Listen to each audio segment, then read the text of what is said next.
The sun will rise every morning because you're faithful, faithful. Your mercies are new every morning because you're faithful, faithful. Every morning I will rise up and worship you. That horrible picture of me. Oh, I love it. Oh, wow. I'm very impressed with the work you've done so far. Thank you. Welcome to episode 1 of the Psychology of Fuckery. And fuckery is a noun, and it means, can you read that, Rosie? Because I can't with these glasses. Yes, it means one pertains to a person, situation, or place. Whoops. She was reading it. Sorry. It's okay. I'm chewing like a cow already. You know. I'll get Woohoo! well, you gotta wait. It's a delay up there. That's right. I'll tell you how I came up with it, because I have it. Actually, You have it? Okay, good. Yes, I have it on my phone. This one just, there's a couple different descriptions, or what do you call it? It's nonsense, bullshit, or underhanded trickery. And I like the one that you had. What did yours say? Go ahead, Rosie, because these are my readers. Did you read one? No, I didn't read any of them. Okay. Pertains to a person, situation, or place that is considered ridiculous or nonsensical. Right. 2. Who gives a shit about what I have to read? Anyway. Anyway. I was thinking. Tony. Good grief. Tony, what's going on? It's because that little motherfucker was playing with your toys. Yeah.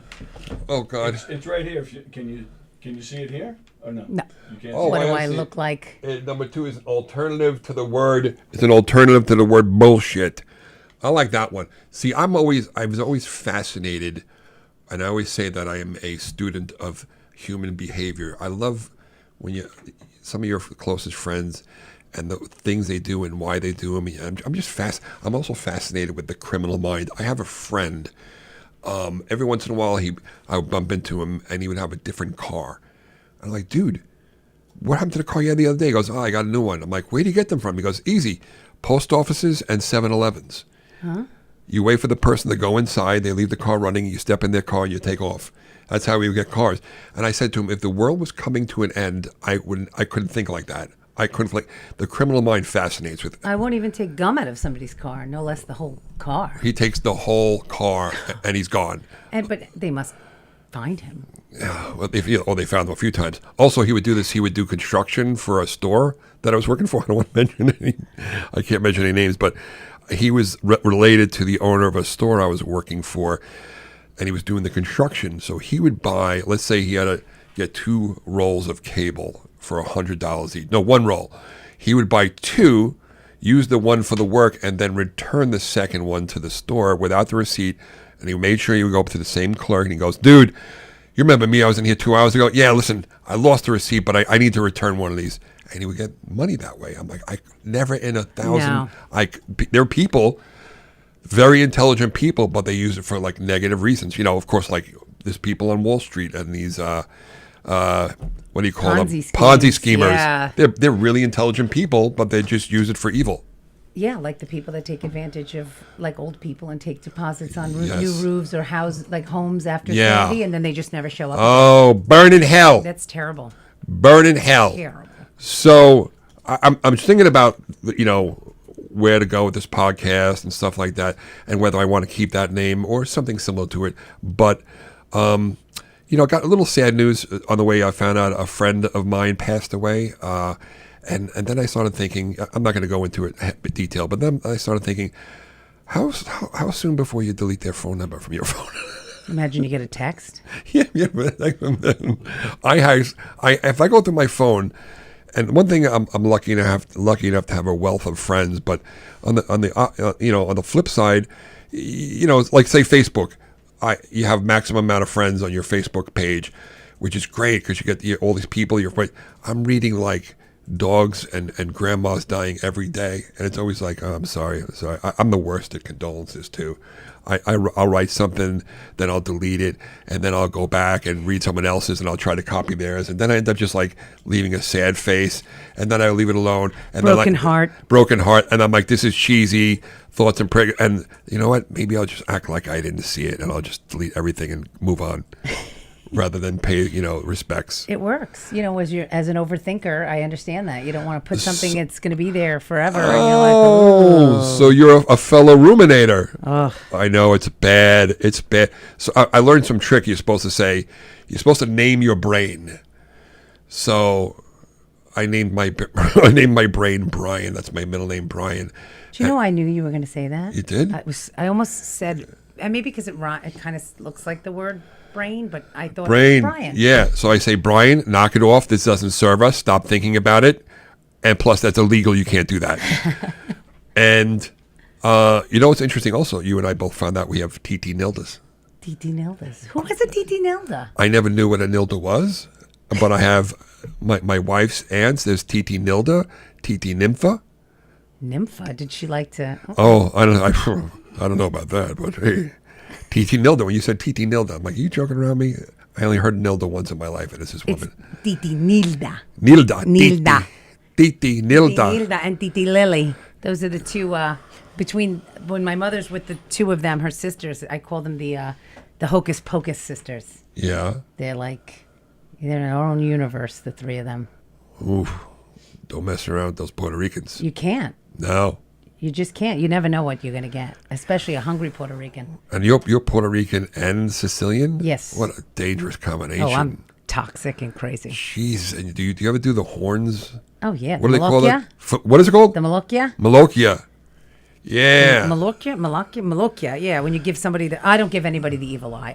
I believe in it, and I've had people do crazy things. I had one time I came out of the bridal shop and somebody had left bones, little chicken bones in like an array in front of the door, and there was a little dead bird. Oh, shit. And I was like, this is a curse. And we had like the worst season ever. Isn't that Santeria? Is that? It was like a hex. We know it. I was like, this is probably one of those crazy brides that I threw out of the store, and her mother came back with like Santeria, and that was it.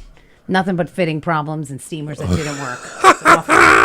It was awful. Like Bridesmaid, that one thing where she craps in the dress. Oh, yeah. We reenacted that. Did you? Yeah. On, we didn't tell my brother, who's a little bit more serious than I, but the girls decided to do it. And poor Gia ran across the street. She's running across Broadway in Massapequa, and she did the whole thing. Squat in the street? Oh. And it was really popular and really funny. And my brother's like, I'm really glad you guys didn't tell me about this. I've been like, are you kidding me? It's like lava. Yeah. So why do you have a Titi Nilda? Who's Hispanic? My wife is Argentinian. Okay. She was adopted as a baby into a Puerto Rican family. Oh, interesting. So, in my act, she talks like this and shit, but she doesn't. Is this the one where you go to the movie theater? She goes, you want a large cock? And her cousin one time, I didn't realize he was in the audience, and he says to me, who are you talking about? He goes, your wife is white.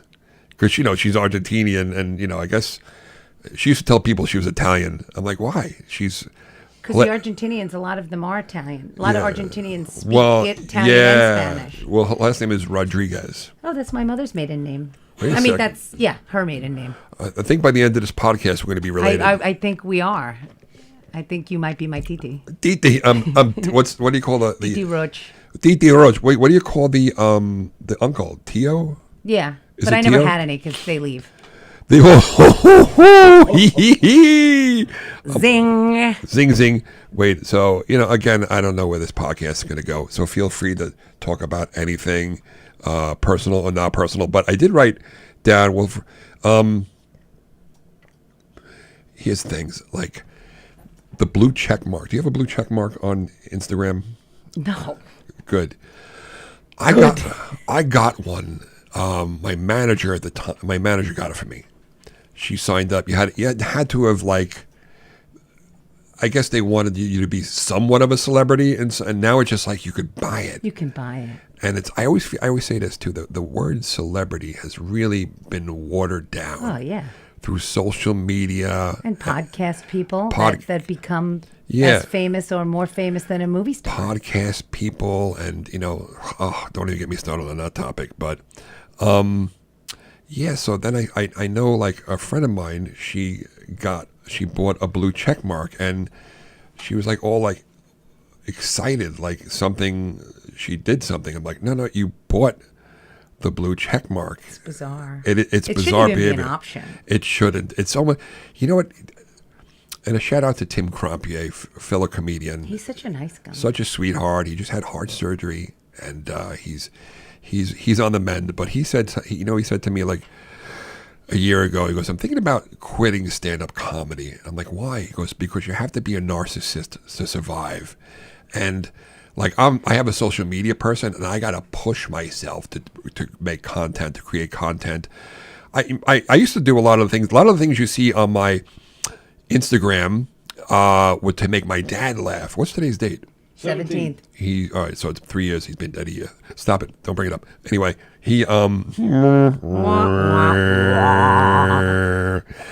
so I always say like the introvert, like I consider myself to be introverted, and I look at some of the great comics. One of my favorite comics, like Gary Goldman, Mike Vecchione, and they're introverted. So Gary's doing better now, but I look at these great comics, I'm like, my God. And then you see some guy going on social media and going, hey, bada bing, and you're like, what the hell? And this guy's selling out a show, and you get Gary Goldman, who is, you could easily say you could throw in the word genius when it comes to him. And most geniuses, they suffer for their art, and he has suffered. He's had to check himself into a hospital for depression. Just an amazing, incredible comedian, Gary Goldman. And you look at a guy like that was struggling for the longest time, and then some guy looks like a celebrity, and he gets famous because he looks like you're like, what's going on here? Well, they're the influencers. That's what it's all about now. Yeah. Like people that come to the store, they come into our Manhattan store where it's more upscale and they're spending more money, and they'll come in for a certain designer and they'll say, well, I'm an influencer. Ugh. And I don't want to pay for the gown. I'm like, it's like a $10,000 gown. They don't want to pay for the gown.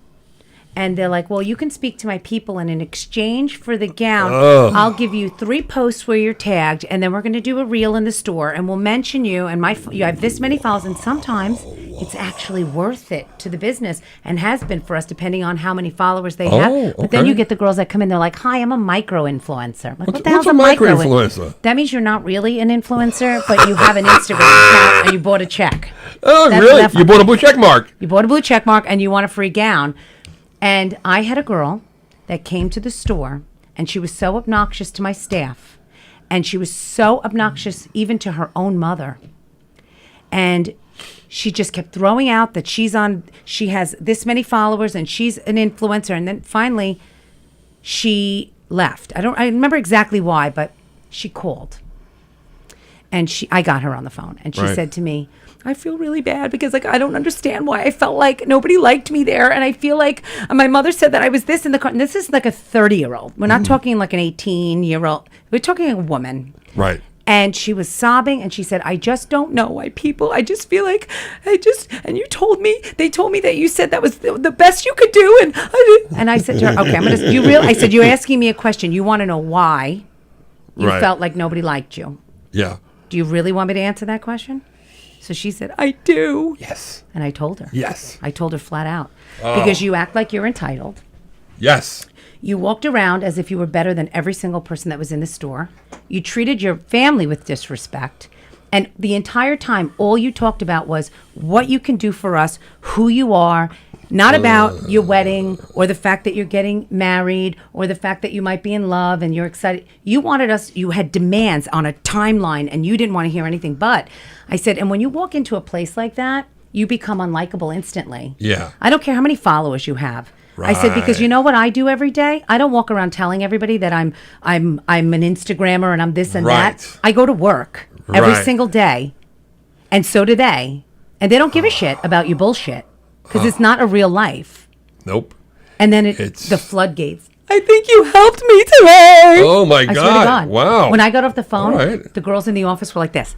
And then they were like, oh my God, you were like the Instagram whisperer today. I was like, if I could save one Instagrammer from the fate of just being an entitled little twat. Did you? I've done my job here. outstanding. By the way, did you see the TikTok influencer? She talked a homeless woman into jumping into a lake for $20, and she said she was going to do it with it, and she ran and she stopped, and the homeless woman jumped into the water and began to drown because she couldn't swim. Oh my God. Fire department came, saved her, and TikTok banned her. They cut off her account. So there's a video of her at the I didn't know TikTok had headquarters unless she was just banging on an empty door. But they showed her in a building banging on the door going, please reinstate my account. Like, these people's lives are all in the social media, but God forbid one kind of, I don't know, glitch and boom, you're erased from Earth.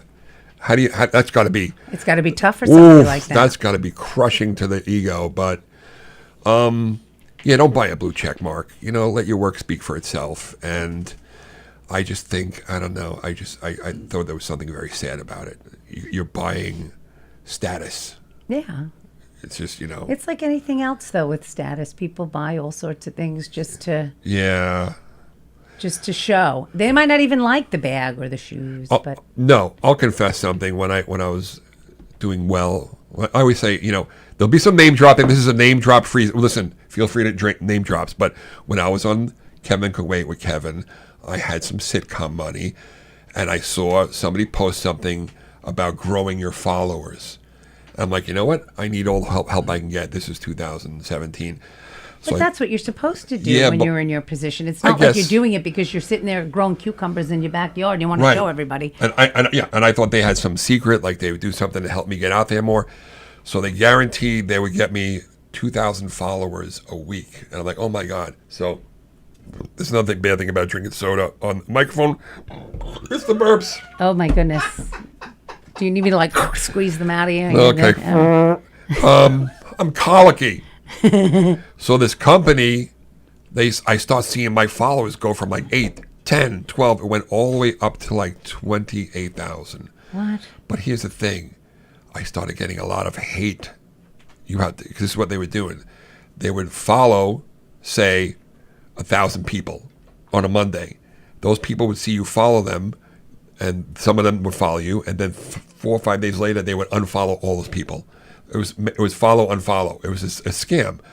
And it took me a while to catch on because after a while, people would write me, go, oh, dude, you're going to follow me and I follow you back and then you unfollow me? That's not nice. So I immediately stopped that. I was with them for maybe 2 months. And I would tell all the people, listen, I'm so sorry, but this is I said, it's my management doing that, not me. I said something like that. But once I stopped them, I watched it go down from 28,000 back down to 12,000. It was because every once in a while Instagram would do a clean sweep of all any kind of phony accounts. There were a lot of bots too. A lot of of them. Yeah, I see that. I've paid money to promote. If I had a video doing well on Instagram, I would pay money to promote it to push it further. But then when I did that, I started to notice I'm getting a lot of followers with numbers in their names. So I'm like, all right, this is something. And then you look at, they have no posts. Oh, they have the lion in the sun? Yeah. And then the next year they have the lion in the sun. And then it's like, happy birthday, Joe. Happy birthday, Joe. Happy birthday, Joe. And you're like, okay. Who is this person? Who is this person? Yeah. So there is no shortcut. I mean, I have friends that was teetering on followers, maybe they were on 10,000 for the longest time. And then one video hit, and next thing you know, they're over 100,000 now. So it's all, I guess it's just a matter of. Well, look at, we were talking, Tony and I were talking about, was it in here, about the guy that did the eggs in the milk, the bread in the milk? Vic.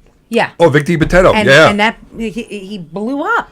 Yeah. The thing about Vic DiPotato is that guy, you want to talk about paying your dues, that guy paid his dues. That guy was doing videos. Then you see, it's a matter of. He was doing videos for years. I think he called them Vic's vignettes. He was doing them for years. But, some people, I guess, I don't know how to say it. Some people got to take shortcuts where other people couldn't. Some of these social media people, they really they came in and they figured out the algorithm and they did funny characters, and the next boom, they're selling out at comedy clubs. And then you get a guy like Gary Gulman. Like, I always bring up Gary. Like, this guy's a killer. And, Mike Vecchione was telling me like a few months ago that a comedy club was calling him up saying, listen, we don't have enough seats. We still have empty seats. And Mike has a Comedy Central special. He is an unbelievable comedian, and he's got the comedy club calling him up, concerned about whether or not they're going to sell at the second show on a Saturday. But I always say it's like you go to a bar, like if you have a friend that's a whiskey drinker, they know whiskey, and they'll go to a bar and go, give me a Jack and Coke, right? Some other person would go up and say, give me a Jack and Coke, and they would give him an Evan Williams and watered down, some kind of RC Cola. If you do that to a whiskey drinker, he's going to sip and go, what is this shit? What is this? But most people won't do that. Most people don't know. Yeah. They're going to go, yeah, this is Jack and Coke. And, there's one guy that's doing really, really well with the social media, and he just said, you know what? And I think this is what's happening too. You get a company like, let's say, William Morris, Gersh. Like, when I started, it was like a dream of mine to be represented by Gersh. And when I got on Kevin's show, I was with Gersh. I was freelancing with the Gersh agency. And every night I would look at their website and I would see my face on their roster next to Brian Regan's because it was alphabetical. And I'm like, holy shit. I couldn't believe it. Now what these agents are doing is, instead of like hearing about talent and finding, hey, this guy's doing really well, you want to take a look at him, he's killing in the comedy clubs, he just got booked on a TV show. Now they're looking at people, if you have X amount of followers, they're contacting you and going, hey, did you ever think about doing stand-up comedy? Don't worry about it. This is what you do. It's gonna be you. It's gonna be Joey Bowie and friends.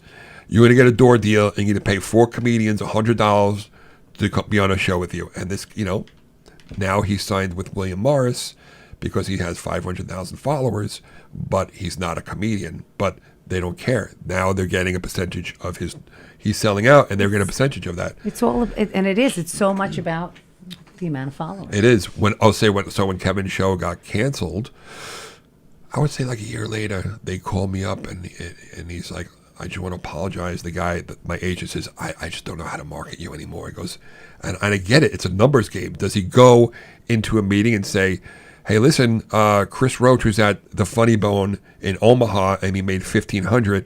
Or does he say, you know what, Silly Billy, who farts tunes. Yeah. He was in Funny Bone Omaha for 10,000. It doesn't matter. When I first started, they were like, funny can't hide. Just be funny, and they'll find you. And now it's like, it's totally not that anymore. It's like, it's followers. Every industry is impacted by social media. I mean, look, I'm guilty as charged. I love posting stuff. I do too. I do it as a catalog in a sense for me. Right. Almost like, because again, I'm an overthinker and I have a little bit of like obsessive compulsive, I'm super organized type person. And like, I see it as almost like I can look back on a memory and it's there for me. Okay. I would do it if nobody was watching, because it's like, I've always been the girl that was like on the yearbook committee, and I was always taking pictures. I document my niece's life for my sister-in-law. Like, I love taking pictures and just of things and people, and then looking back, and it was like everything gets lost. Right. But if you have them, this is what happened. What happened what happened 10 years ago? And then it's also, I look at it like, then my son has a catalog, a little bit of his life, and can look back eventually on our lives and take pictures. He can see what we did, and he might not have that memory of being at Oompa Fest where he's on somebody's shoulders, whatever, he's singing and dancing, but he'll look back and be like, oh my God, I did that, Right. So I think there's a wonderful purpose for it, but I do think that it is toxic in a lot of ways. It can help comedians, it can hurt people. Oh yeah. But it's like, I think it's Australia that bans social media for anybody under 16 years old. 100%. I think that is 100. Because I am so glad that as a young girl, I didn't have that pressure. My friends are all at the pizzeria and they didn't ask me, or, this one looks prettier than me. This one went to the dance. This one has these friends. I think it would have, I can see where it would take a young girl going through all those changes and getting to know herself. It would be so, like, it's hard for most people to be okay with that, and it's a lot for Especially, I mean, in young boys too, but it's a lot. It's a lot. Yeah. Too much for their little brains.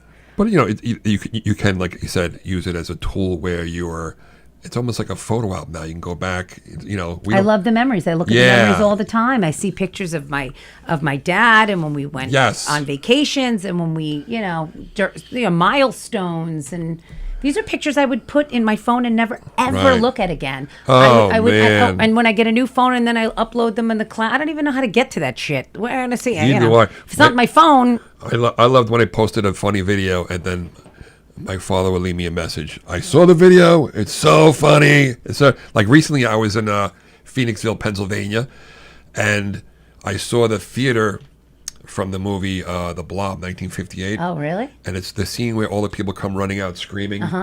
And it's a historic theater.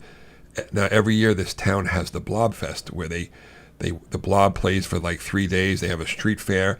And then they reenact the people. The scene? Yeah. What do they throw, like jelly rolls out? No, not the Blob. The people running out. So they have the street is barricaded off. People are all outside cheering for whoever gets, I don't know how, if they have to submit to be one of the people run out. So they all come running out and screaming, and people are cheering as they're running out. It's hysterical. So that was the first moment. This happened like about a few months ago. That's the first moment. I'm like, oh man, this is something I wanted my dad to see.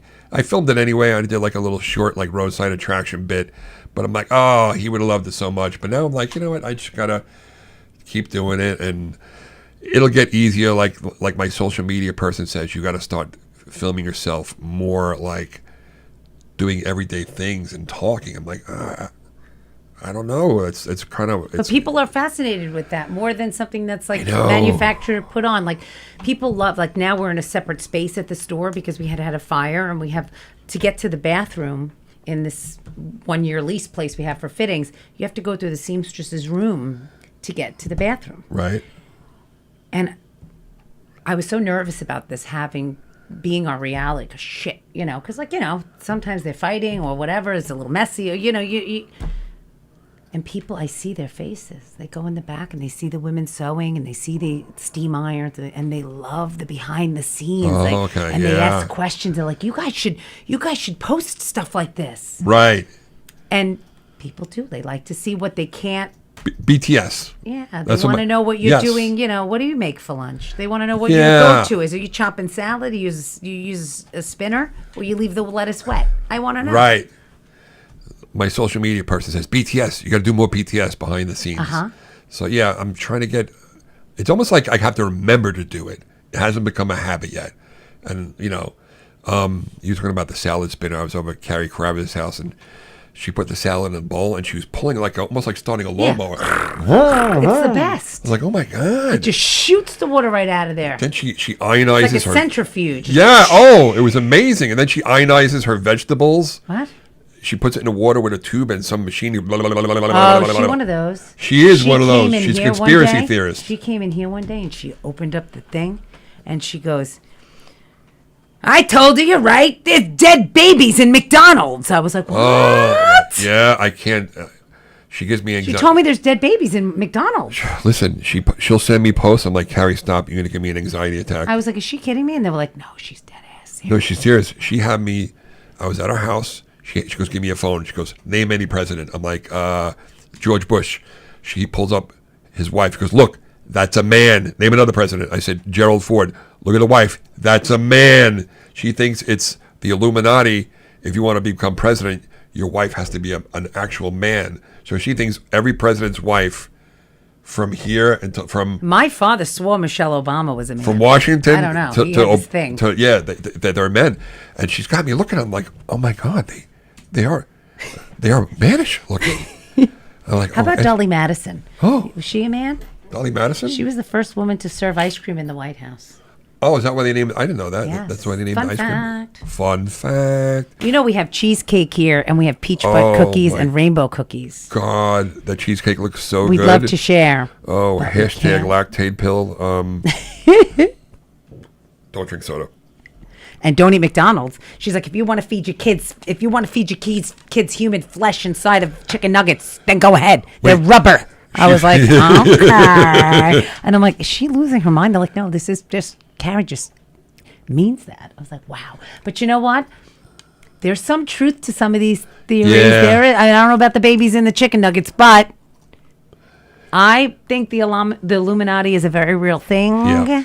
I think it controls everything and all of media and all of the world leaders. I'm anxious and paranoid enough. I don't need like I'm watching a movie with her. She goes, "See the black and white checker on the floor? Yeah, that's Illuminati."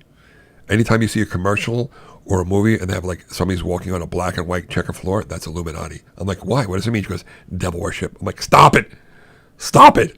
You're going to freak me out. I wonder how the whole Epstein thing, she would feel about that. Oh, forget it. You know, like Epstein Island and the Illuminati and, you know, their playground. Who knows? So I stayed over her house and I come downstairs to get a drink of water. She's sleeping on the couch. And what's playing on the TV? YouTube videos of conspiracy theorist crap. I'm like, oh my God. She's watching it while she sleeps. Do you think that we really landed a man on the moon? Okay, I can see that one being BS. Maybe. I believe most of what I you know, what do they say? Believe none of what you hear and half of what you see. Right. I believe it all. I'm like, oh my God, that woman has such big teeth. And they're like, that's AI, Rose. The teeth are as big as this fucking microphone. I'm like, oh, it's AI. Like, I still haven't gotten to the point where everything now is AI that you see. And I'm starting to be like, I don't know what to believe. Is this really, is this really their face? Is this not their face? So, I don't know what I was saying before that, but, you know, the Illuminati. You got to keep us on track. Do you have ADD too? Oh my God. I'm taking something called guanfacine as a non-stimulant for ADHD. I don't know if it's working. I don't know. I'm not medicated for it, but I know I have it. Like, I definitely have been diagnosed that I have this. And everybody that knows me well enough, they're like, you're so ADHD. Did you ever try Adderall? Lovely. That's what I've heard. They're like, Rose, you want to write? Take an Adderall. I'm like, because this is me. Like the other day, my I don't know even what to call him. Anthony, my soon-to-be ex-husband, he's teaching me things. When he comes over for Cole around the house and the barbecue. I'm dumb. Like buttons, not for me. So he was like, I go, can you show me exactly how the barbecue works again? So we walk over to the barbecue, and he's like, okay, Rosie, let's look at the barbecue. And I'm like, that hydrangea that I put in the ground, do you think it's in shock? Is that why it looks like that? I don't know if it's dying or if it's in shock. Why is it so low to the ground? He goes, barbecue. Yes. I was like, okay. Like, I'm like, I make half a bed and then I brush my teeth. Then I come back in and I make the other half of the bed. Yeah. Then I go outside and I throw in a load of whatever. Then I come inside. Then I start doing my makeup. I stop doing my makeup. I start blow drying my hair. I lose interest in that. My hair's half done. Yeah. I do the other half of the makeup. Then I go and get a seltzer. Then I come back. Oh, I got to take my vitamins. Oh, I got to do. God. This is I can't just get up, do the thing, do the next thing, and then finish. But for some reason, they all finish at the same time. Yeah. And in my kitchen, like if I'm doing something, the cabinets are open, the cabinets are closed, the refrigerator's open. What's up? That was John Truson. Oh, sorry. I've never met that guy. I've heard all about him. No, sorry. But okay. like when I'm in the kitchen, all the lights are on, all the cabinets are open, the fridge is open, and people walk in, they're like, and I don't even realize that why not close them? It's all part of that. And I'm living with the complete opposite. You ever see the movie Sleeping with the Enemy? Oh yeah, just the other night actually I watched it. That is my wife, where the husband takes in Julia Roberts. He's an abusive, obsessive, I guess, he's got OCD. Uh-huh. He brings her into the bathroom by the hand and he goes, is something not as it should be? And she goes, oh. And she runs over to the hand towels because they're not lined up evenly. Oh, no, they're not. And that's the way I have, like, I wake up in the morning sometimes and I see her and I want to be like, okay, good morning, what did I do wrong? What did I do wrong? You left a spoon in the sink. If I left one spoon in the sink, oh my God, forget it. But everything is perfect, lined up. Her drawers are like meticulous. That sounds like a dream. Yeah, my drawers are just like, shoved in there.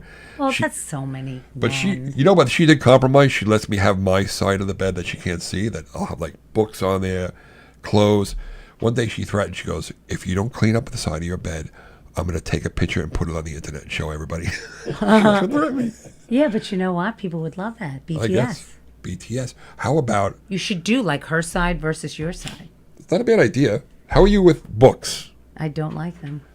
It's an ADT. I can't read a book. ADHD, ADD. I think can I read have the same ADD. page for 13 minutes straight. Not know what it said, yes. And then I read the whole book eventually. If Oh, I ever God. do, because I used to read before I had my son. Now I don't have time. But when I did read, and it would be a book that I loved. Yeah. I mean, I would finish a book and be like, I just read The Awakening by Kate Chappell. And she went into the water and she... I read a book now. I can't tell you 25 minutes later what happened. No, I can't retain what I read. I can't. I have about 5 books where I made it to the first chapter. A lot of books I read were just for like, to like screenwriting books, stand-up comedy books. I rarely read a book for enjoyment. I started reading a book written by the guy from Better Call Saul. Oh my God, I love him. And the the book, actor? Yes. What's his name? Bob Odenkirk. Thank you. Bob Odenkirk. Oh my and Bob God. Odenkirk and David Cross. How brilliant was that show? We'll get to that. And so Bob Odenkirk and David Cross used to have, what was it called, Mr. Show? Yeah, that's it. Bob. And side note, David Cross cast me in a pilot one time and made me wear a diaper. We'll get back to that. Oh. But I'm reading the book on him, and the first chapter was so amazingly interesting. He wrote it? He wrote it.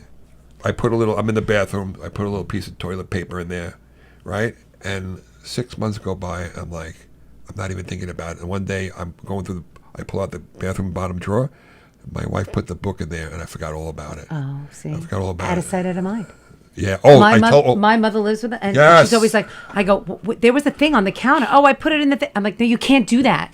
No, you can't do You that to cannot me do either. that to me. Yes. Because I can do 100 things a day. If I have certain quotas in my day that I have to accomplish a certain amount of things every day, or it's a wasted day. Yeah. Like, I don't just lay around and watch TV ever. Like, there's not a day where, unless I'm like really sick, which happens once in a blue moon, I get up and I do my thing. But it's like, even if it's call a credit card company or handle a doctor's appointment, but I have a list of certain things that I have to do at least 3 or 4 a day because I need to feel accomplished. And when my mother moves shit, I forget to do it. I hate that. Don't Mail. move it. Just leave it there. Leave it there until I know it's there, and it's there for a reason, because if you put it away, It has to be like this. In my yes, face. it's going to be. And I make a list before I go to bed, because then I can't sleep if I don't have if I don't get it out of my head. Is to I got to call this one, I got to do this, I got to return that, I got to bring my phone, I got to do okay.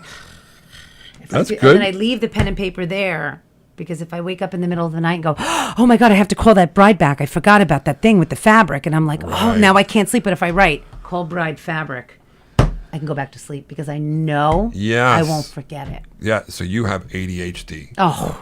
I have ADD, which I think yours is more of a hyperactive kind of thing, Mm-hmm. and mine is just like a duh. You have the duh But version. so I went to see a neurologist, Okay. and they gave me an ADD test. They put like, you watch a screen, and every time they have your like in goggles, and they could tell by the way your eyes move, and they did all these tests, and they said you you don't have ADHD. I'm like, I don't need these tests. I'll have my wife come in here. Oh, yeah. She says I have it. There's 12 other people diagnosed Yes. with you that know you a And they lot go, better than the goggles. yes. And they go, well, the test isn't always accurate. I'm like, you're goddamn right. Bring my wife in here. She's literally, I'm not even kidding. She goes, please get on some medication for the ADD. It's getting worse, because I just, I learned a lot of routines. Like when I met her, I never put the cap back on the toothpaste. Now when I put the toothpaste on the toothbrush, I immediately put the cap back on. Things like that. Yeah. Where I was just a tornado. When I go on the road, she loves it. She cleans the house, and the house is immaculate. And every time, like, I'm coming home, like, all right, I'm on the flight, next flight out. She's like, I listen, please don't shit the house up. I just did it. cleaned it. Now it's like I'm so paranoid. Like when I throw water on my face, if I see 4 droplets of water on the mirror, I'm like, oh no, I gotta wipe But it do you off. have a junk drawer? Do you allow a junk drawer in the kitchen where like there's everything? Like in my kitchen, everything is organized, the drawers. But there's that one drawer. Yes, it's an organized junk drawer. Yes, but it has all the Yes. Like just the random paper clip and the scissor and the tape and then the pens. just bullshit Post-its. Yeah. Like, you know. We got that drawer. I don't know what this charger's for, you know. We got that drawer, but she put like compartments in there. Oh, yeah, she's got it bad. Yes, she has OCD and So you guys are like, complete opposites. Complete opposites. yeah, no, I don't know if I could. And you know, like you're I saying, don't know if I could be with somebody that would be like it makes me anxious. Like if I go to somebody's house, I start like organizing their stuff. okay, so you have what she has, yeah. But you know, like you say, you're going through a separation. We were kind of doing that. Came very, very close to the point where it was so close that she separated our Christmas ornaments. That's serious when they separate, and it's a really emotional thing to do, to separate memories. I haven't thought about that. It's really sad. Oy. It's going to be emotional. It's going to be when you start separating Christmas ornaments. Like, here's the one, the Adirondack chairs when we went on vacation. Here, you take this Adirondack chair. I'll take this one. You know, and then there's like pictures of like maybe a family member. You're like, oh, well, this is your mother here. You know, Yeah. and it's sad. It's sad. Yeah, the But- Italians love to give the depressing Christmas ornaments. Oh, yeah. Nonna Vincenza. Nonna Vincenza. I'm like, oh, what is this? Yeah, her face is like in a Christmas wreath. She looks still sad. I'm like, why do we have that? Like, Do Italian women, I know the Greek women do that when the husband dies. Do they wear all black forever? the old school. And Wow. from the other side, yeah. I have women that work for me that wore black for like a decade. Wow. They're in mourning forever. No, they're probably thrilled, but they just have to show that they're supposed to be. They're thrilled. No more Oh my soda. goodness, you and the carbonation. No. You got to, you know, some people just want to. You know what? I remember talking to you about marriage before you were separated, and we were talking about things, and I was saying to myself, why is this person still married? I feel like most people at a certain point in their marriage, Right? even if they love the person very much. Right. And I love Anthony Right. very much. He's an awesome guy. He's like my best friend. I love him. Same thing. But we became roommates. Yeah, And oh, God. And I feel like most marriages that's the case. And some people are okay with that. Codependency. And some people are not. And some people decide they're going to go out and start cheating. And some people decide they're going to go out and live a second life. Or because I didn't want all of that. I feel like I needed to face the music and the firing squad and say, this is where we're at. And I know deep down that he realizes that too. And I feel like most people, you're not stupid. People No. aren't stupid. You know. So it's like, when do you do that? Do you do that when you're 70 and the wheels have come Right. off the cart and you fall in a fucking part and somebody's got to wipe your ass soon? Or do you do it at a certain point in your life where you say, for the sake of both of your happiness, I also love you enough to say, Right. you deserve that sort of love. You deserve that life Yes. as well. Not just Yes. me, you too. And it's selfish for somebody to just start living a different life and doing other things and living separate lives when that person Right. could have an opportunity to have their own life again and really maybe find new and refreshing happiness and also still have that friendship. Like, we're always going to be together. We have Yeah. a son together. Yeah. And it's not like I'm like, oh, I got to be together. Like, Right. I enjoy him. We were together for today for Cole's And graduation, and his family was with us, and my family. We laughed all day. We sat together. We went. We ate. We split the bill, and it was like the new normal. And we talk all the time. We text all the time, and it's almost like we get along better. Right. Like we have a better respect for one another. Yeah. Because we've been Yeah. honest with each other, and I feel like a lot of people are not honest with Yeah. their partner. Right. And they live these lives, or they wish they could live a different, and they just don't. And look, I'm so blessed that it's not a toxic situation, and I really hope it never goes that route because I don't Right. feel like there's any reason why it should. No. But it's I think it's part of life. Like 20 years, and I said to him, and I say it to everybody, like I would never look at that and go, I wish that never happened. Right. Even if we didn't have a child, like it was It's- a wonderful chapter in my life, and I look back on it and I say to myself, I'm really glad that was my 20 years. Like I would do it all over again. Right. Because it's the story of me, and it's but It's incredible. I feel Just- like now it's a different chapter that you're moving to a different part of your life. Right. People change, they evolve. Some people don't. have different interests. Right. I started doing comedy. This was kind of in the works long before that because some people are like, oh, it's because you're doing the comedy. No, it's not because I'm doing the fucking comedy. It's not. That's stupid. No, I know. Yeah. It's stupid. I did seek out to do something. Did they say you I wanted have, to do something for me. you're having a midlife crisis? Yes. There's the midlife. Oh, her hair. You got an extension. Her hair. I got a motorcycle. She lost some weight. I got a motorcycle and Yeah, tattoos. she started going to the gym. Exactly. She started going to the gym more. You know what? I wanted to do these things for me. It's a midlife awakening. I wanted to feel a certain way again Yes. about myself. Because I'm a better person Oh, to my everybody God. else when I feel better, when I look better, when I'm taking care of myself.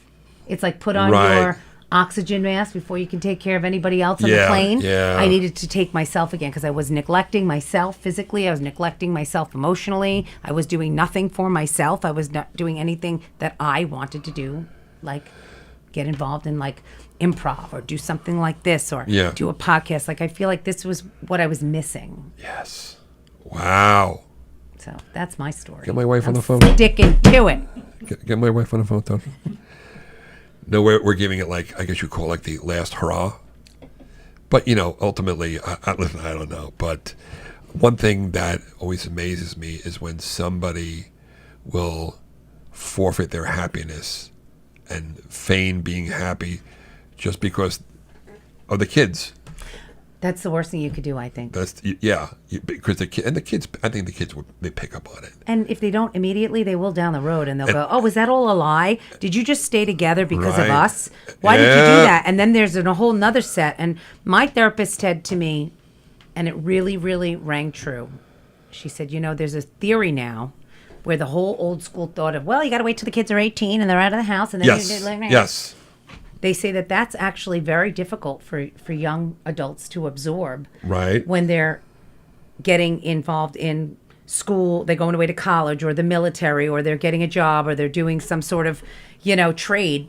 And now they're like, oh, you're kind of on your own now. Right. Maybe you're moving out of the house and you don't have the support like you do when you're a young adolescent of your sports and your community and your neighbors and your friends and your school and the counselors. And you Right. get all of these years to acclimate to it and become the more normal before your brain is fully developed, and you have that time, and then they can go to that 18 point and they're already adjusted.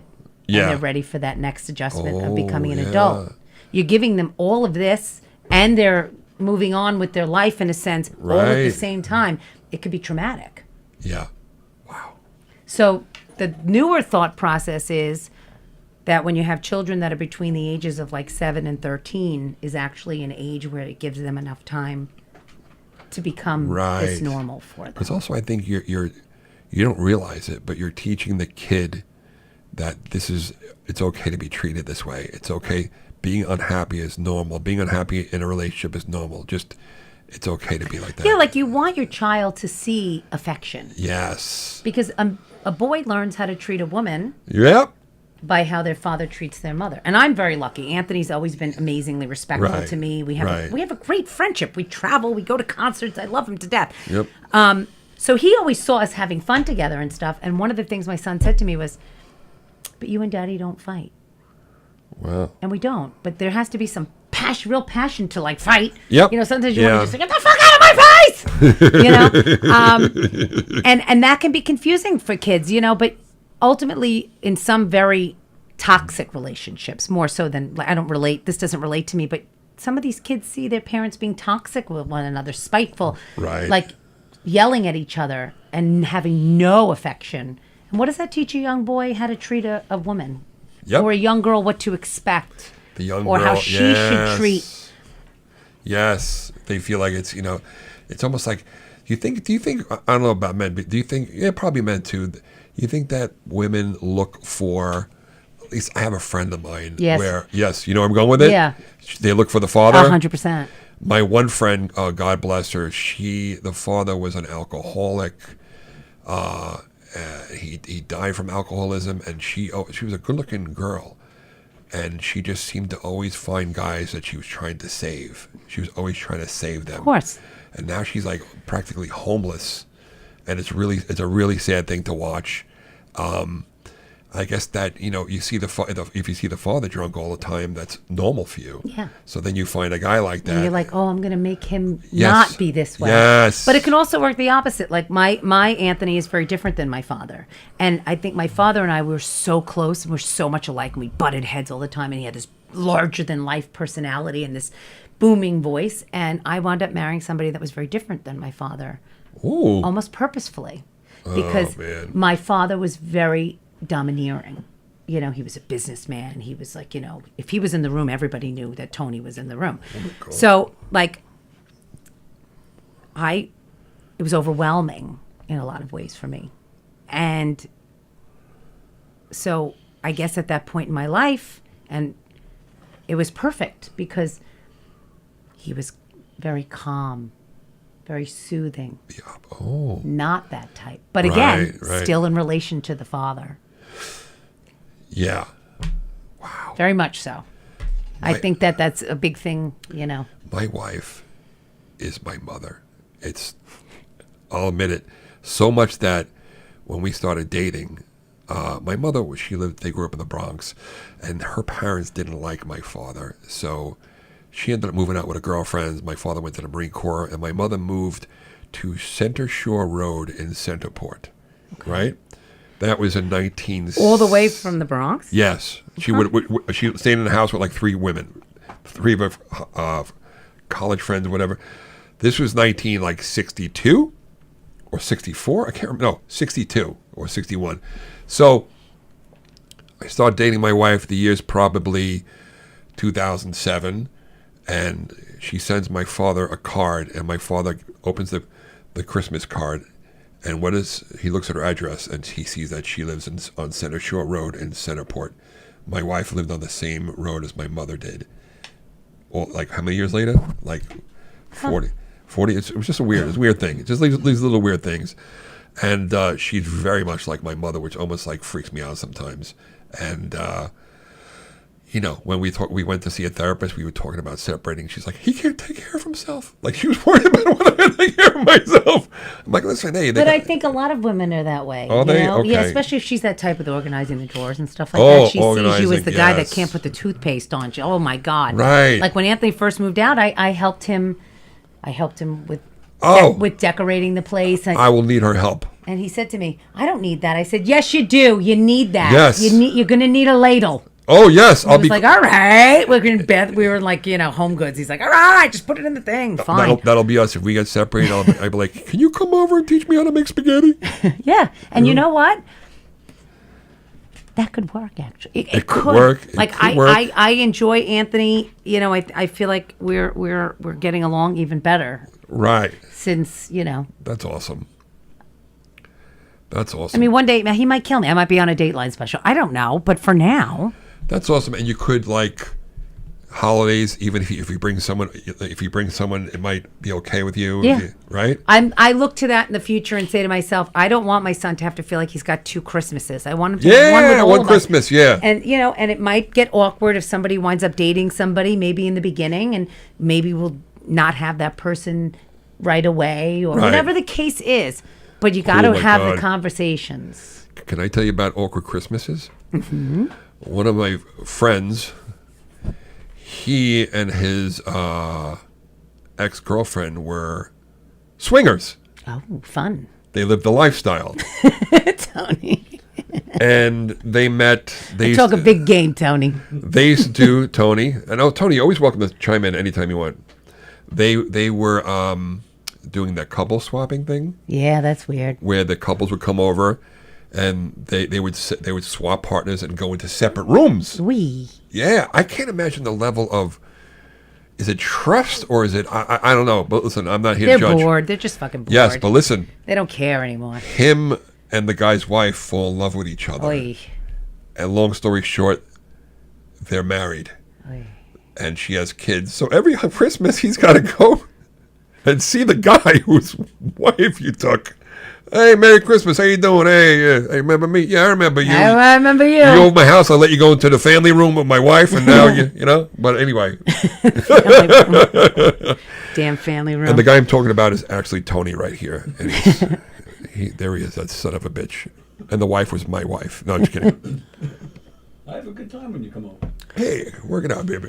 You know, there's a lot of that. I hear about it in neighborhoods. Like, we were talking at work. This girl that used to work for me, she said that one day one of the neighbors' husband, he came home and he found his buddy. Right. Oh my God. The wife hit him in the trunk in the garage. But he knew somebody was in the house, and he found him in the trunk. Oh my God! Why? And they were like really good friends and like neighbors. Right? That's horrible. If you're gonna cheat, you gotta do it at another. That's what they have hotels for. You bring people to your house. You don't bring people to your house or in your driveway. It's not, driveway. You have to do it at home because everybody has the 360s. Everybody can track each other, so This you is can't go to true. hotels anymore. So I've heard. There's a way around that. There's a way around that you could do a burner phone. I wouldn't ever do this devious, but I've heard you could do it. You could ping it where if your spouse, they see you in a parking lot somewhere, like, oh, they're at Home Goods, but really you're in a hotel and you're texting them. It's pinging off your phone Home Goods and bouncing over to the hotel. Oh. I don't know how to do that. That's some sneaky shit right well, there. that's what I'm saying. I could never pull that off with my button ability. It's the same mind. I'd wind up FaceTiming him in front of the Holiday Inn. Right? It's the same mind. Yeah. It's the same, it's that, I don't know if you would call it criminal, but it's that kind of thinking that I don't possess. It's that devious I don't behavior. possess it. How do you, I wouldn't even know where to start. What do you go to like Verizon? Go, can I get a phone with a bogus phone? How would you do? I don't even know where to start. I watch Breaking Bad, and one thing I like about the burner phones when you see somebody make call and then they snap it off. I just think that's so badass. That scene in Better Call Saul when he was selling all them in the the time. parking lot. Yes, Remember when he had that shop set up and all the criminals and the drug dealers buying phones, thugs. Yeah, It's such a great. I'm gonna be at a show. Holiday Inn talking to my wife. Hey, honey, yeah, I'm at Applebee's. I talk to you later. Snap. It's so. Oh wait, I gotta make another call. It's so badass. And then wait, there's a new term now. Have you ever heard of micro cheating? What? What's the micro word you said before? Micro influencer. Micro info. Tony no soda. You're just gonna throw up. Micro cheating. I've heard this term. It's a new psychology term. It's when someone reaches out to you and says, "Oh my God, you're so hot," and you don't shut them down. It's like you're accepting. It's the texting, the little things. Yeah. It's the sending pictures back and forth. It's a social media, basically social media flirting. Having like a internet affair. Yes. Those are very dangerous. They're very dangerous. I see a lot of people doing that too. Is like, I guess it's good for your self-esteem. If you need to boost your self-esteem, they'll take a picture of themselves looking good, and they'll post it, knowing that they're going to get their. They call this for a narcissist. They call it supply. So a narcissist will take a picture of themselves, maybe in a bathing suit, post it on social media, and all the men call, "Oh, you're so hot, you're so hot, you're so hot, you're so hot. Your husband's so lucky, he's so lucky." It makes them feel good. They're getting validation. Yeah, it's like this euphoric feeling. Yes, it's called supply. They have their supply of friends. Like a woman who has a lot of guy friends, they'll have the guy friends. They're there. That's her supply. They're there to make her feel good. Like when the husband's not giving her what she wants. Oh, he's being this way. Oh, he's messed up. Blah blah blah blah. If you were my girl, blah blah blah blah blah blah blah. I'd treat you right. I'd treat you right. I'd take you to the You're beef so steak hot. Charlie's. He doesn't know. You're so blah blah blah. That's hard. It's almost worse than the guy that becomes friends with a girl just to like wait for his opportunity. You ever know a guy like that where they befriend the girl and they're just waiting. They're the sharks circling the water. They're waiting for one day when the guy does something wrong and she cries and he's like, "What's the matter? Come over here. Here, have 3 vodkas and Here's come for, over yeah, here." come on over. It's all right. Let me take a picture of Like you. Bill Here. Cosby. Oh, shush, shush, shush. Yes. Yes. Shush, shush, shush, Shush, shush. shush, shush. Yes. The shark circling the water. Yeah. You know what? There's so many different types of people out there. You have to be so careful with people. I've had people in my life that I think are just like family, and then they will just Yep. steal from you, lie, do whatever they need to Oh, do, right underneath your trusting little nose. Yep. But is that what I hear recently, that those people came into your life for a reason because they are showing you a part of yourself that you need to work on. Whether it's like, say you have an anxious attachment style, somebody will come in and activate that anxious attachment style. What's an anxious attachment style? An anxious attachment style. There's different attachment styles. There is anxious. There's avoidant. There's anxious avoidant. An anxious attachment style is somebody who had, if you had emotionally unavailable parents, they could have loved you, but they weren't very hugging. So you were always looking for their attention. You were doing things like, look at me. And now you are seeking that from someone else. You are seeking that attention. You didn't get enough attention in those very pivotal years. And now, as an adult, you're seeking the attention from a loved one. Then also you're like, why haven't they texted me back? Oh my God, they don't love me anymore. Oh my God. So basically, they say that these people come into your life to show, listen, you still have unresolved issues you need to work on about your childhood. Your parents didn't hug you enough. Somebody did something to you. You need to talk it out with someone. And it's at least I found it to be true. Interesting. There is the test for the attachment style. There is. I actually took that test, and I forget what I was. Are you avoidant? Some people, the people who are avoidant, they learned early as a coping skill to shut down. No, that's not me. They shut down in big moments. They shut down, and then, then there's the worst type, which is, they say, the anxious avoidant, where you bounce back and forth between the two. They say it's hell on earth. You go from like, I don't want to talk to you for 2 weeks, to why haven't you called me? It's crazy. I think I'm more of an anxious attachment type. I think we found the new podcast, the fuckery of relationships or something. I don't know. No, so there is the psychology of fuckery. I'm fascinated again with the criminal mind. I'm fascinated with the narcissist too, just the way the things they do and why they do them. Again, narcissists supply. And then they make other people, it's like always somebody else's fault. It's always, this is a very common technique where they do something wrong, and then you react to it, and then they get mad the way you reacted to it. Yes, that's typical. And then you find yourself second-guessing yourself, and you apologize for the way you reacted. To what they did that was fucked up. Yes. And you're apologizing for it. You apologize. You know what, you're right, I overreacted. Yes, and guess what? Now they're the victim. The narcissist is always the victim in the situation, in their story. They're always the victim, and you're the villain, always. You have a lot here. You have a lot of fuckery going on. A lot of fuckery, the psychology of fuckery. We didn't even get into Tony's shit. Next time we will. That son of a bitch. But anyway, just kidding. Tony, just kidding. He's like, I have ears. It's about an hour, right? Yeah. Did somebody try calling in? Yes, but it was... Fremder. No, it was... there was no name there. Okay, good. So when there's no name there, I don't answer them. Good. I don't want to talk to anybody. No, this is... last podcast I did was the hockey podcast. You know what's interesting about podcasts? A friend told me that... Tony, you would know better than I, of course. Do you think the viewership is lower when you have a guest in, like let's say we had hockey podcast. Right. And I think it was Anthony DiDomenico told me every time you have a guest call, we had hockey players call in. Right. He goes, the listener or the numbers are lower. I don't know if the numbers are lower, but I am surprised at how the numbers aren't.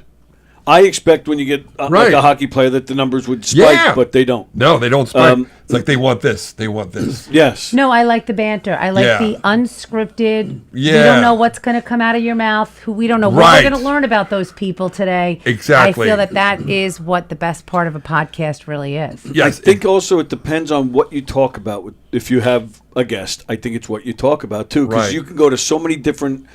There's so many videos of, so how'd you get started? What'd you think when you scored this goal? What about this? Right. You have to get a little more original. Yes. 31 years ago today was the Ranger parade. Oh God, that's right. You're a diehard Ranger fan too. I'm a diehard Ranger fan. And Yeah, but you win the cake. You're on the Jumbotron. I was on the Jumbotron twice, 3 times. I'm sorry, three times. 3 times. And you know what? Can I tell you? One of my all-time favorite players got traded. Chris Kreider. Yes. Chris Kreider. He's a duck now. So I was sitting in the celebrity section, and rest in peace, Chef Amberell passed away, who was a friend of mine. She passed away today or yesterday. But diehard Ranger, she was a diehard Ranger fan. I was sitting in this celebrity section, and it was about like 50-seater, and there were all the celebrities, like John McEnroe was in there. I became friends with, again, there'll be a lot of name drops on this podcast. Deborah Messing and I became very friendly. Oh, she was probably the most real person I ever met. How was her nose in real life? Her nose? I didn't notice. What was her nose? I always thought she was so beautiful, but I always thought her nose was so weird. Oh, God, next time I see her, I'm going to be looking at her nose. Why would you do that to me? Her nose is very strange. Oh. It's distracting. But her son would sit next to me, and he was a big Ranger fan, and we would talk about stats, and we became friends. But, so after the game, sometimes you can go to they would escort you to a private room. Oh. And this is where all the players met their friends and family. So I met Chris Kreider a couple of times, and I walked up to Chris, and I said, "Hey, Chris, I'm Chris Roach." He goes, "I know who you are." How exciting. And I said, he goes, "You're the only one who sits in that section that actually watches the game." And I was like, How does he know they could see that? Yeah. And one time he was going to the bench, and he looked at me, and he kind of raised his eyebrows like, "What's up?" And it was the coolest freaking thing, because they're not supposed, the players, they don't look at the fans. But he skated to the bench, and he looked at me. You know, picture it all being like a blur to them. Yeah. But he actually looked at me and raised his eyebrows like, "What's up?" Like, that was so cool, Chris. It's so weird. I'm twice his age, but I'm like, "Hey, Chris, I love you." And then there was a famous thing. But I thought that he couldn't be traded. It was in his clause, but he waived it, which was, he was.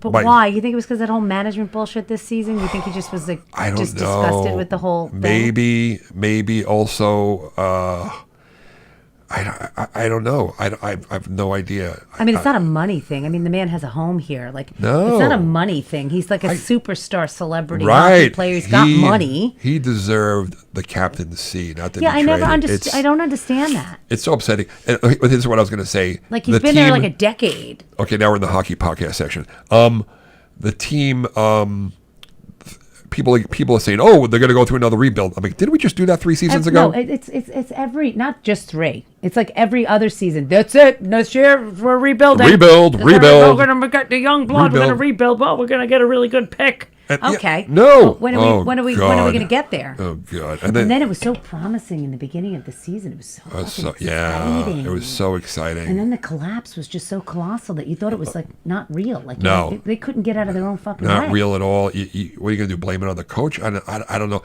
I But think what happened in that locker room that you think that they were so just out to lunch for the second half of the season? Sometimes a player, he may not be a superstar, he may not be a Hall of Famer, but they make a huge difference on the team. And I think the downfall of the Rangers, the New York Rangers this season, was Barclay Goodrow. They got rid of Barclay Goodrow, who was a good player, a very good player, but also a strong presence in the locker room. And it just seemed to crumble from there. Then Capo Caco, who still a little bit of a bust, but maybe Kapakaka, maybe not. Kapakaka. He could still turn into an all-star in Seattle, but yeah. Oh, sorry. And then he goes to the Kraken, right? And he was like, good, scored 30 goals. So like excellent off out of the box. You're like, all right. Do you remember Chris Kreider when he first started? He was so fast. He's still fast, but his speed was the first thing you noticed. And he would always go to the net. And one time he lost his footing and crashed into Carey Price from the Montreal Canadiens and messed his knee up. And of course, all the Montreal fans went nuts because they didn't do good in the playoffs that year. And everybody said, even like the Montreal coach said that he accidentally fell on purpose. Like he deliberately slid. So maybe I had a few drinks and I was talking to Kreider. I'm like, "Hey, Chris, listen, just keep going to the net. And if you lose your footing, keep going to the net." He's like, "I will." I said, "One of my friends, he's an Islander fan, always breaks my chops saying you did that on purpose." And all of a sudden I saw the smile leave his face and I was like, "Uh-oh, did I just overstep? Did I just say something There stupid? goes the overthinking. Yes. Oh shit. Did I Chris speak Kreider out of fucking yeah? hates me, Oh my and God. I'm so fucking tall. He'll always know I'm here. Oh, Chris Kreider looks at me with this stern, scary face. He goes, "Tell your friend, if I wanted him to be hurt, he'd still be hurt." And I was like, "Oh my God." Okay. Oh my God. So that's Chris Kreider. And that's been over an hour, huh, Tony? It has. Well, I want to thank you for having me as your inaugural Yes. co-host tonight. My inaugural first co-host, and This I was- hope you'll come back. I will come back anytime you want me to. All You're right. here on Tuesdays. Yes, it's 7. I'm off on Tuesdays. You are? It's my day off. So. Let's have some cheesecake. And it's my Oh. favorite topping is blueberry. Oh my God. Got a blueberry. Valentina Fiumara made this. I Oh, brought some. your mother-in-law? Oh, My mother-in-law. looks She amazing. is like, forget it. Oh, that looks amazing. Everything I she can tell makes by is looking at it. amazing. Oh my! I want to stick my face in it. I thought you were going to say something else. I'm so glad you didn't. I want to stick my. I think Rosie just wants you to try it to make sure they didn't poison it first. No, I already had some. I'm still here. Oh my God! I'm getting stuffy. Oh, and I still sound funny. I got my tonsils out, which was the worst pain I've ever experienced. When? At this age? I got my tonsils. They cut my uvula and they shaved my soft palate for sleep apnea. It was. Oh my God! You must have really been like. Oh, it was bad. It was horrible. I had kidney stones, broken bones. I had my rotator cuff repair a few months ago. This did nothing compared to this. It was so painful. Anyway, we'll talk about that next week, and we'll get to Tony's why he hates his parents next week. Thank you for listening to the Psychology of Fuckery with Christopher, Roach, and Rosie. Fiumara. How do you pronounce that? It's Fiumara. Fiumara. Is that your maiden name or? My maiden name is McCary. Sounds McCary. very Irish. It does sound Irish. But it's M-I-C, so it's really Migari. It's Italian. We'll get to that next time Okay. too. All right. Thank you guys for listening. I don't know what to do now. Tony, you tell me. Okay, bye.